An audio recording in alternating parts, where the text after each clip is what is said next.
She said, "You're quiet today." I said, "Today's the last day I'll speak to you." Amanda didn't flinch.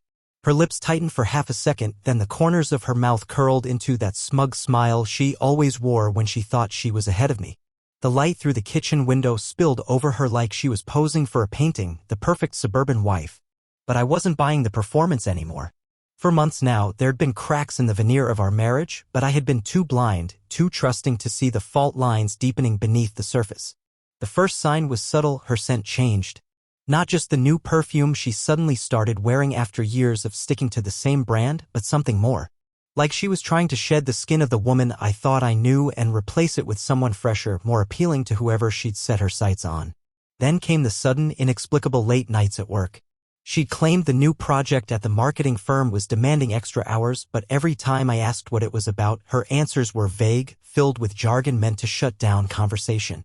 "Just a client thing," she'd say, dismissive, already scrolling through her phone as if I didn't exist. I tried to ignore the gnawing in my gut, but the evidence kept piling up. The first slip was her phone, left unlocked one evening when she dashed into the shower. I wasn't even looking for anything, just moving it off the counter so it wouldn't get wet. But a notification popped up, "Looking forward to tonight." Last night was amazing. My stomach clenched. My hands trembled.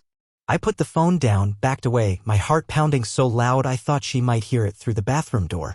I told myself I was overreacting, that it could be a misunderstanding. Maybe a work colleague? Maybe a friend? But Amanda never mentioned anyone named Nate. And the next morning, she was back to her usual routine, breezing past me in her tailored dress, high heels clicking across the floor, leaving behind the scent of that new perfume and the lingering taste of lies. A few days later, I found the receipts, fancy dinners at restaurants we'd never been to together, hotel bookings made for nights when she claimed to be traveling for work. And then there were the little things, the sudden changes in her appearance, the constant checking of her phone, the fake smiles when I asked how her day was. I didn't confront her immediately. I let it fester, let it eat away at me like rust on metal. I wanted to see how long she'd keep up the charade, how many more lies she'd spin to keep her little secret safe. I watched her, studied her movements, the way she laughed a little too hard at text messages she wouldn't show me, the way she'd pull away when I tried to touch her, as if my hands were suddenly foreign and unwelcome. This morning, everything changed. She was standing by the kitchen counter, sipping her coffee, scrolling through her phone like always. But something in me snapped. I couldn't stand the sight of her, the sound of her voice filling the silence of our home like static. I watched her for a long moment, memorizing every detail of her painted nails tapping against the ceramic mug, the faint line of a smirk tugging at the corner of her mouth. And then I said it. "Today's the last day I'll speak to you." She looked up, her eyes widening just a fraction, but then the smirk returned. "What's that supposed to mean?" she asked, voice dripping with false innocence. "I know about Nate," I said, my voice quiet, steady. "I know about the dinners, the hotels, the nights you said you were working late. I know everything." She stared at me, and for a second I thought I saw fear flicker in her eyes. But it was gone in an instant, replaced by cold disdain. "Don't be so dramatic, Mike," she said, her tone light and dismissive, as if I were an idiot for even bringing it up. "You're making something out of nothing." "Nothing?" I repeated, my voice cracking with disbelief. "You think dinners with another man, secret hotel stays, and late-night messages are nothing?" She shrugged, taking a slow sip of her coffee, her gaze locked on mine. "Maybe if you paid more attention you wouldn't be so surprised," she said, her voice low, almost a whisper, but sharp enough to cut through me like a blade. That was it. The mask was gone, the pretense shattered. She wasn't even trying to deny it anymore. I stood there, feeling the weight of her betrayal crush me from the inside out, the realization that the woman I had loved, the woman I had trusted, had been lying to my face for months, maybe longer. I felt my hands clench into fists at my sides, my heart racing with a mixture of rage and heartbreak. But I didn't raise my voice. I didn't lash out. I just stood there, staring at her, letting the silence fill the space between us, a silence louder and heavier than any words could ever be. And she just stood there, sipping her coffee, smirking, as if she had won some twisted game. The silence stretched between us like a rope ready to snap, and I could feel the tension clawing at my insides. Amanda just stood there, sipping her coffee, her smirk frozen on her face as if she was daring me to say more. And I almost did. My fists were clenched so tight that my knuckles were white, and I could feel the tremor of my pulse echoing in my ears. But I didn't give her the satisfaction. I turned away from her and walked to the window, staring out into the backyard where the wind stirred the leaves on the ground. The same backyard where we'd once talked about putting up a swing set, where we'd planned to build a life. Now it felt like a graveyard of broken promises, each leaf a silent witness to the betrayal that was unraveling everything we'd built. Behind me, I heard her sigh dramatically, as if I were the one inconveniencing her. "Mike, you're blowing this out of proportion," she said, her voice lazy and dripping with condescension. "Nate is just a friend. We've had a few dinners, but it's nothing serious. You're being paranoid." I turned back to face her, my eyes narrowing. "A few dinners? Hotel rooms? Late-night messages?" My voice was low, but it vibrated with the weight of everything I was holding back. "Don't insult my intelligence, Amanda." She rolled her eyes, setting down her mug on the counter with an audible clink. "Maybe if you weren't so busy with your own stuff, you'd have noticed sooner," she snapped, her tone suddenly sharp and bitter. "Do you think I wanted it to be like this? You were always at work, always distracted. I needed someone who actually paid attention to me." The words hit me like a slap, but I stood my ground. "So you found someone else to fill the gaps? You decided sneaking around and lying was the answer?" Her lips twisted into a sneer. "Oh, please. Don't act like you're some innocent victim. Maybe if you'd been more of a man, I wouldn't have had to look elsewhere." The sheer venom in her words stunned me, but it also stripped away the last shreds of the illusions I'd been clinging to. This wasn't about me. This was about her, her need for attention, her selfishness, her utter disregard for the vows we'd made. She wasn't even trying to hide her contempt anymore. I took a step closer, forcing her to meet my gaze. "You're right about one thing, Amanda," I said, my voice cold and steady. "This is the last day I'll speak to you. After today, we're done. I'm not going to stand here and let you make me feel like this is my fault." Her smirk faltered for just a second, but she quickly recovered, crossing her arms and leaning back against the counter. "Fine," she said, her tone icy. "Do whatever you want. I don't care." I felt the weight of her words settle over me like a shroud, but beneath the suffocating sadness, there was a flicker of something else, resolve. I wasn't going to let her break me. I wasn't going to let her rewrite the story to make me the villain. Without another word, I turned and left the kitchen, my footsteps echoing through the hallway as I climbed the stairs to our bedroom. I needed space, distance, a plan. I knew this wasn't over, not by a long shot. Amanda wasn't the type to quietly let things go, and I could already feel the storm brewing just behind her false calm. But I wasn't afraid anymore. The truth was out, and no amount of her lies or manipulations could erase it. The war had begun, and I was ready to fight for what was left of my dignity, my sanity, and my life. As I closed the bedroom door behind me, I heard her laugh again, a sharp, cruel sound that echoed through the house, a reminder of the woman I'd once loved and the monster she'd become. This was just the beginning. The laugh followed me even as I locked the door behind me, a sound that reverberated in the walls like the lingering echo of a bad dream. I stood in the dim light of her bedroom, the weight of the last few minutes bearing down on me until my knees nearly buckled. I sat heavily on the edge of the bed, hands shaking as I tried to catch my breath to process the hurricane of truth that had finally broken through the walls I'd built to protect myself from it. The bedroom looked exactly as it always had, her side of the closet perfectly arranged, the scent of her perfume lingering faintly in the air, the stack of books she never finished piled on her nightstand. It was like nothing had changed, but everything had. I couldn't sit still. I got up, pacing the room, trying to figure out what to do next. I wanted to scream, to tear down the framed photos of our wedding that lined the dresser, to burn every piece of evidence of this life we'd shared. But I forced myself to stay calm, to think. I needed to act, not react. I opened the closet, pulling out a duffel bag from the bottom shelf, the one we used for weekend trips we never took. I started stuffing clothes into it without thought or order. Shirts, jeans, socks, whatever my hands landed on. It didn't matter. I just needed to leave. To get out of this house that was now suffocating me.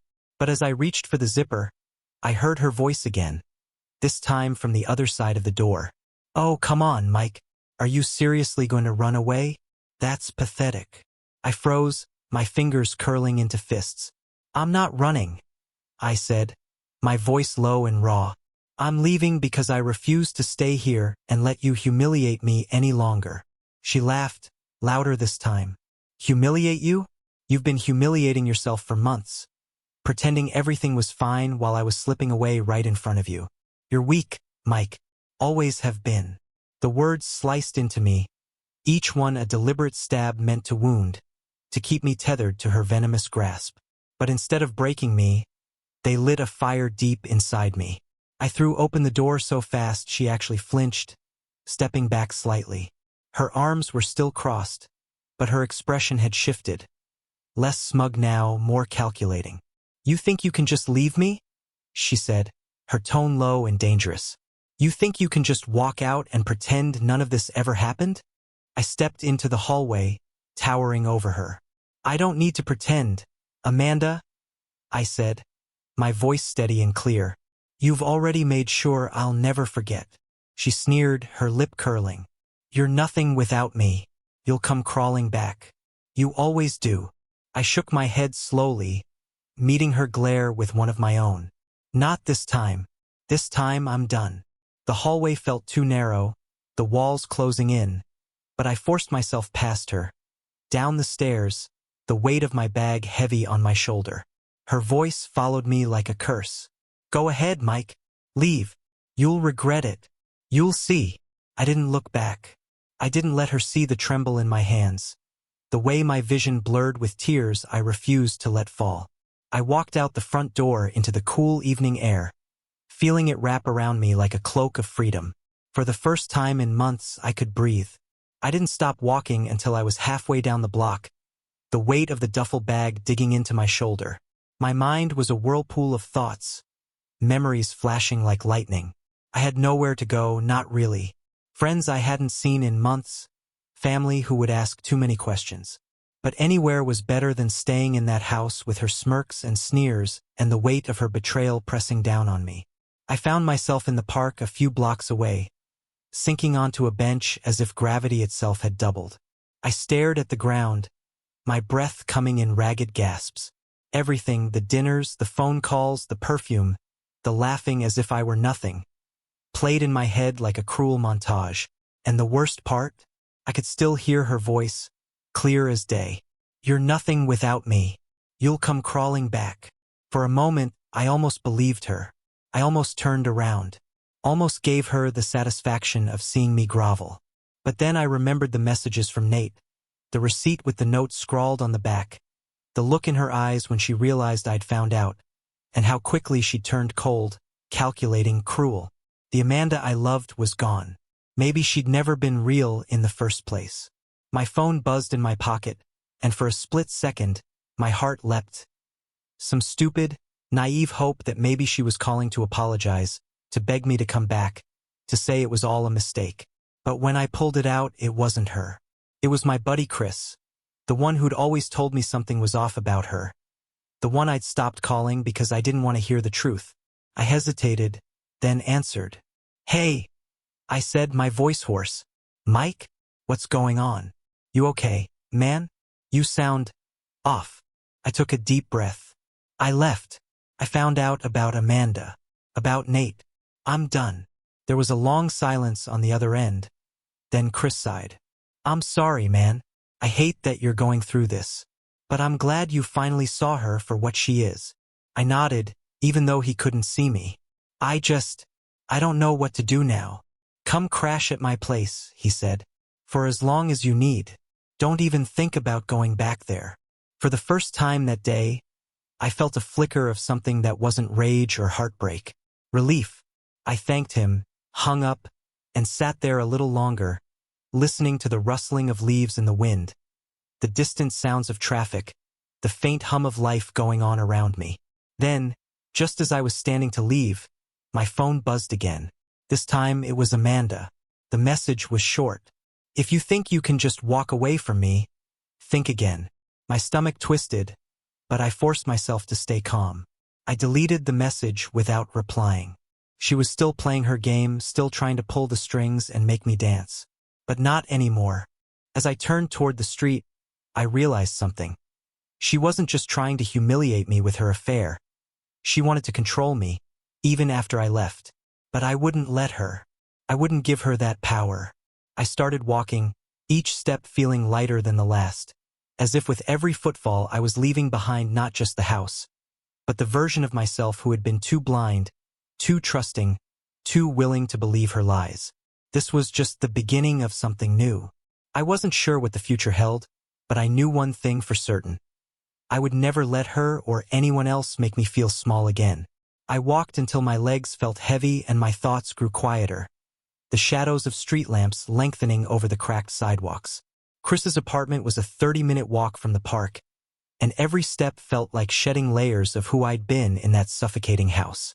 When I finally reached his building, I hesitated at the door, the weight of everything crashing down on me all at once. I was leaving behind not just Amanda, but the life I thought I had, the plans, the routines, the person I thought I was when I was with her. Chris opened the door before I even knocked. He must have been watching from the window. His face was a mix of relief and concern, but he didn't say anything at first. He just stepped aside and let me in. The warmth of his apartment a stark contrast to the cold indifference Amanda had shown me. I dropped the duffel bag by the couch and sank into it, my shoulders sagging under the weight of exhaustion and grief. Chris sat across from me, waiting for me to speak. For a long time, I couldn't find the words. Everything I wanted to say felt tangled and raw. She didn't even try to deny it, I finally said, my voice hollow. She just laughed, said it was my fault, told me I'd come crawling back. Chris's jaw tightened. She's twisted, man. You don't deserve that. You did everything for her. I shook my head slowly. I don't even know who she is anymore. Or maybe I never did. Maybe I just wanted to believe in the version of her I built in my head. He leaned forward. Listen, Mike, you're out now. That's what matters. You don't owe her anything. You don't have to let her pull you back into her mess. Stay here as long as you need. We'll figure this out. I nodded, grateful but still overwhelmed. My phone buzzed again. Another message from Amanda. I stared at the screen, the glow of her name almost mocking me. I didn't want to open it, but curiosity clawed at me. I tapped it open. You're pathetic. You can't even leave without making a scene. Everyone's going to know how weak you are. My hand trembled. The words were like acid, burning through whatever fragments of self-respect I had left. But instead of replying, I turned off the phone, powered it down completely, and dropped it onto the coffee table like it was poison. Chris saw the gesture and nodded approvingly. That's the first good step you've taken in a while. I rubbed my hands over my face, trying to scrub away the sick feeling of her words. I don't understand how someone can be so cruel. I gave her everything. I trusted her. And now it feels like all of it was a lie. Chris was quiet for a moment, then said softly, Some people aren't capable of loving anyone but themselves. You're better off without her, Mike. I know it doesn't feel like it now, but you'll see. I didn't know if I believed him, but I wanted to. I needed to believe that there was something better waiting for me beyond the wreckage of my marriage. That night I couldn't sleep. I lay awake on the couch, staring at the ceiling, listening to the city outside. Every sound felt sharp. Every memory of her felt like it was clawing at my skin. I kept replaying the moment I told her it was the last day I'd speak to her. Her face twisting in that cruel smile, her voice echoing in my mind. But underneath the pain, I felt something beginning to shift. A quiet defiance, a refusal to let her poison define me. I wasn't sure what tomorrow would bring, but I knew one thing for certain. Whatever it was, it would be mine. The morning light slipped through the cracks in the blinds, painting slivers of gold across the floor. I hadn't slept at all. My body was exhausted, but my mind refused to quiet. Every time I closed my eyes, I saw her face. Amanda's smirk, her cold eyes, the way she stood there as if nothing she did could ever touch her. Like I was just some insignificant obstacle to be brushed aside. Chris knocked on the doorframe, his voice low. Hey, I made some coffee. You want some? I nodded, rubbing my hands over my face. I felt raw, like my skin was too thin and the world was pressing in too hard. I followed him into the kitchen, taking the mug he offered and wrapping my hands around it, grateful for the simple warmth. For a while, we stood there in silence, sipping the bitter liquid, the city humming to life outside the window. I was up all night thinking, I finally said, my voice rough, about everything, about how it all happened. Chris leaned against the counter. And? I realized something, I said slowly. It wasn't just her betrayal. It was me too. I let her do it. I ignored the signs. I believed her lies because I didn't want to see the truth. I thought if I just kept trying, kept being the husband she wanted, everything would work out. But she wasn't just lying to me. She was lying to herself. Chris nodded. It's not your fault, man. She made her choices. I know, I said, taking another sip of coffee. But I need to stop thinking about why she did it and start thinking about what I'm going to do now. I can't just sit here broken. I need to take my life back. Chris's lips quirked into a faint smile. That's more like it. I set the mug down, my hands steady for the first time in days. I'm going to file for divorce. I'm going to cut her out of my life completely. I'll call a lawyer today. I'll get everything moving. Chris's eyebrows rose. That's a big step. It's the only step, I said, my voice firm. If I stay stuck in this mess, she wins. She'll keep trying to drag me back, to twist things, to make me doubt myself. I can't let her have that power. Chris clapped me on the shoulder. I'll help however I can. You've got this, Mike. As I sat back down at the kitchen table, the weight in my chest lifted a fraction. I wasn't fixed. I wasn't healed. But I was moving forward, and that was more than I'd been able to say yesterday. But just as I was about to call the lawyer Chris recommended, my phone lit up again. I had turned it back on out of habit, and there it was, a message from Amanda. I hesitated, my finger hovering over the screen. Against my better judgment, I opened it. You think you can just leave me? You'll regret this, Mike. You'll see. No one will believe your version of what happened. Everyone will know you're the one who failed. The air left my lungs. The cruelty in her words was like a punch to the gut, but this time I didn't let it shatter me. I stared at the message, my hands steady. She was trying to control the narrative, to spin the story so she came out looking innocent and I looked like the villain. But I wasn't going to let her. I wouldn't give her that satisfaction. I deleted the message and blocked her number. My heart raced, but it wasn't from fear, it was from resolve. I wasn't going to let her voice echo in my mind any longer. I picked up the phone again and dialed the lawyer. As the phone rang, I felt a sense of calm settle over me. This was it. This was me taking back control, reclaiming my life from her web of lies. When the lawyer answered, I introduced myself and said the words I never thought I'd say. I need to file for divorce. The words felt heavier than I expected. I need to file for divorce, but as they hung in the air between me and the lawyer on the other end of the line, I realized it was the first solid step I'd taken in reclaiming my own narrative. He responded with calm professionalism, asking me for details, how long we'd been married, if we had any shared assets, if I had proof of her betrayal. I answered as best I could, my voice steadier with every word. After I hung up, Chris poured me another cup of coffee. I took it with a nod, my hands trembling only slightly. The panic that had gripped me for days was still there, humming under the surface, but I was finally starting to push through it. But as I sat there, trying to absorb the reality of what I just set in motion, a knock echoed from the door. Chris and I exchanged a look. I felt my stomach tighten. I'm not expecting anyone, he said cautiously. Neither was I. But something told me who it would be before I even rose to my feet. I opened the door, and there she was, Amanda, standing on the doorstep like she owned the world. Her expression was a twisted blend of irritation and arrogance, as if my walking away was a minor inconvenience she planned to fix with a few cutting words. Really, Mike, she said, stepping into the apartment without waiting for an invitation. You're hiding out here? Like a coward. Chris stepped forward, his body tense, but I held up a hand to stop him. I could handle this. I needed to handle this. I'm not hiding, I said quietly. I'm moving on. You need to leave, Amanda. She laughed sharp, bitter. Oh, please. You think you can just throw away everything we've built? Over what? A few dinners? A few texts? Grow up. Her words twisted inside me, but I refused to let them take root. I crossed my arms, standing firm. You lied to me. You betrayed me. And now you're trying to make me feel like I'm the one who's wrong. It's over. You can't manipulate your way out of this. Her face twisted into something cruel. You'll regret this, Mike. You'll regret walking away from me. No one will believe you. Everyone will think you were too weak to keep me. Chris took a step closer, his voice low but sharp. You should leave. Now. Amanda's gaze darted between us, calculating. But when she saw that neither of us was backing down, she let out a sharp exhale, her lip curling. Fine. Have it your way. But don't expect me to make this easy for you. She turned on her heel and stalked out of the apartment, her heels clicking against the floor like gunshots.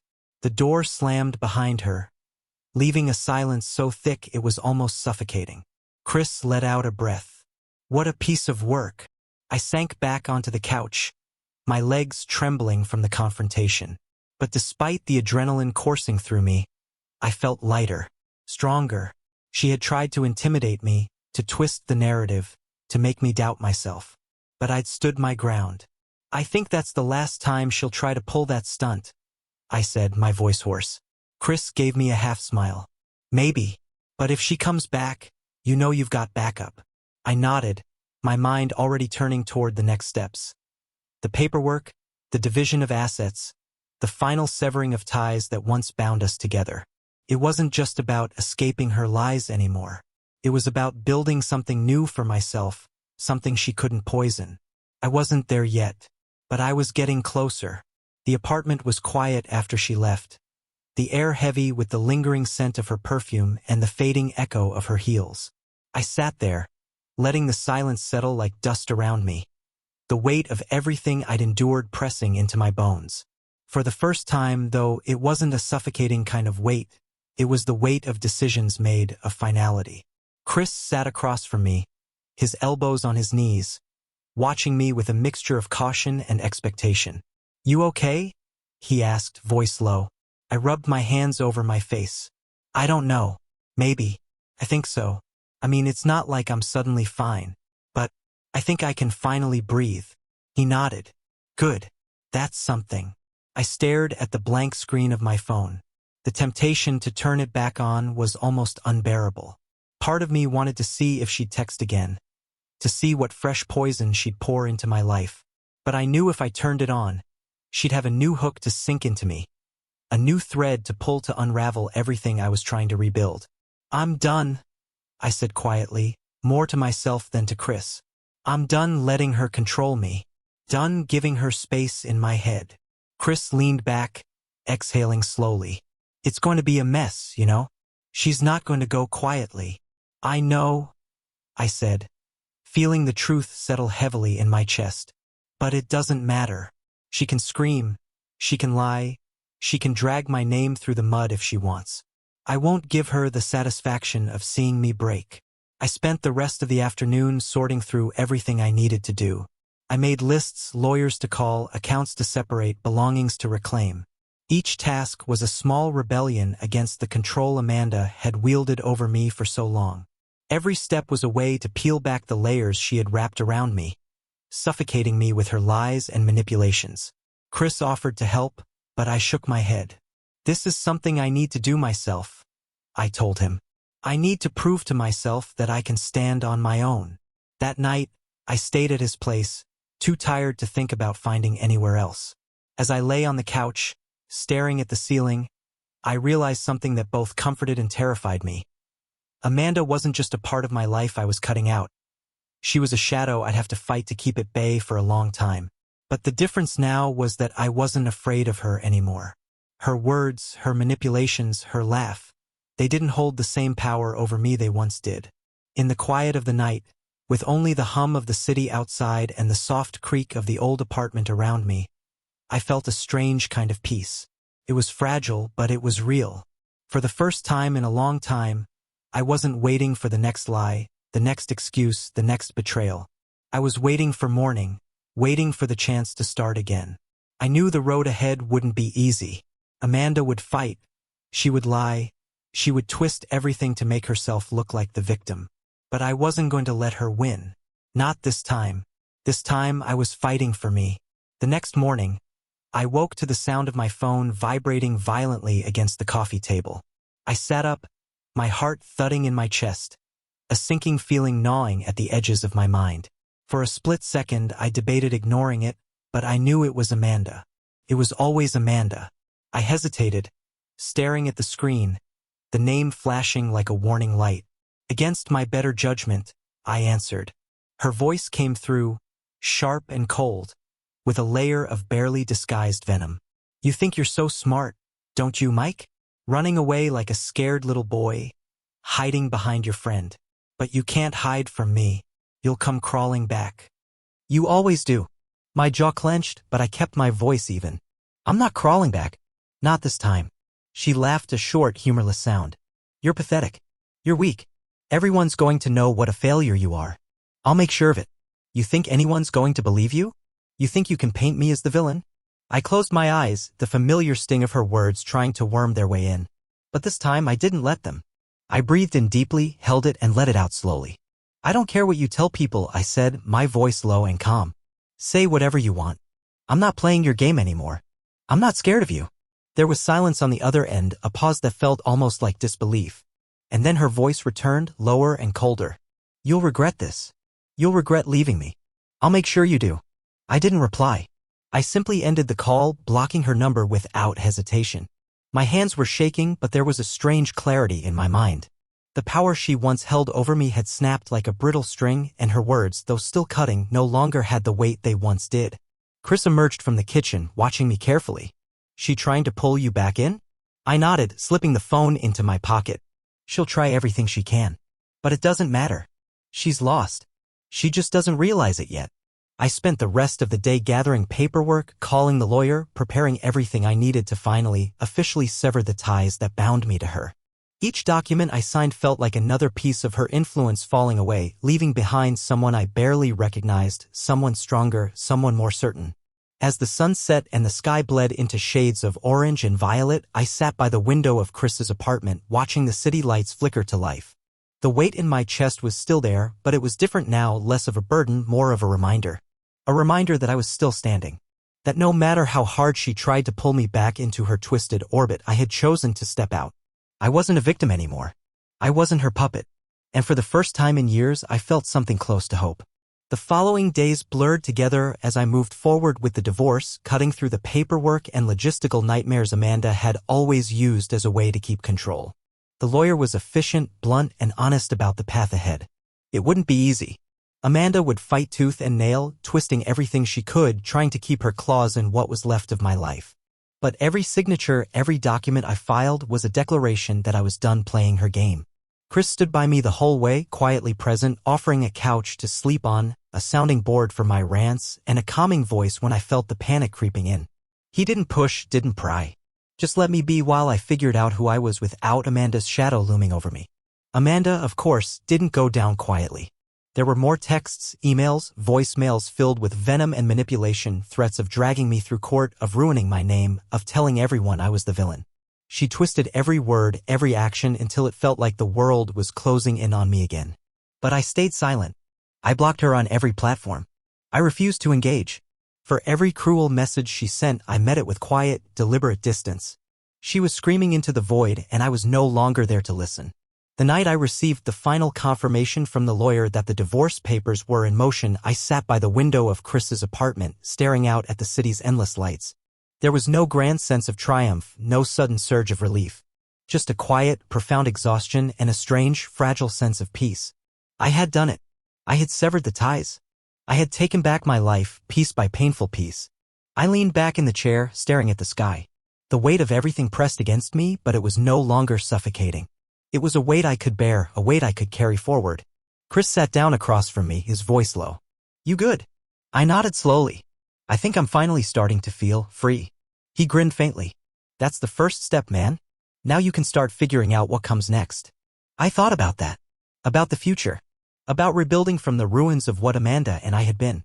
It wasn't going to be easy, and I knew there would be days when her voice still echoed in my head, when the memory of her lies and manipulation threatened to pull me back down. But now I knew I had the strength to stand up again. To fight back. To build something better. I took a deep breath and let it out slowly, watching the city pulse and shift outside the window. I wasn't the man I had been when this started. I was someone new. Someone stronger. Someone who had faced the worst of her and refused to break. And for the first time in as long as I could remember, I was ready to move forward.